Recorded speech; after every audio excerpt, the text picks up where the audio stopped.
সম্পূর্ণটা গর্জিয়াস। এপিসোডে প্রচুর শিল্পীরা আছে, প্রচুর ভোটাররা আছে, সবাইকে নিয়ে খুব মানে চমৎকার সময় পার করছে। আমরা বিএফডিসি নির্বাচন বলতে বুঝি যে একটা উৎসবের আমেজ, একটা উৎসব মুখর পরিবেশ। মানুষের চোখে মুখে সেই উৎসবের আমেজটা কত দিতে চায়?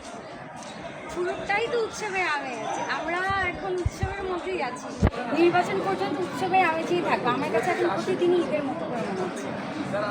আপনি দাঁড়িয়েছেন কোন প্যানেল থেকে দাঁড়িয়েছেন, কি পদে নির্বাচন করছেন দর্শক নির্বাচন? আমি এবার শিল্পী সমিতির নির্বাচনে দাঁড়িয়েছি, শিবা শানু জয়পুরের প্যানেল, এটা প্যানেল আছে। আমি কার্যনির্বাহী পরিষদে আছি, এবার প্রথম নির্বাচনে কার্যনির্বাহী পরিষদে দাঁড়িয়েছি। সবার কাছে তো আছে।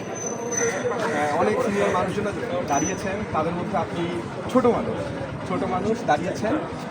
নির্বাচনে দাঁড়ানো মানে অনেকের দায়িত্ব নেওয়া, তো আপনি কী দায়িত্ব নিতে চান? আমার শিল্পী, আমার যারা দুস্থ শিল্পী আছে, আমার যারা অসহায় শিল্পী আছে, তাদের পাশে দাঁড়াতে চাই, তাদের জন্য কিছু কাজ করতে চাই। বিগত দিনে অনেকেই অনেক প্রতিশ্রুতি দিয়েছে, অনেক কথা দিয়েছে।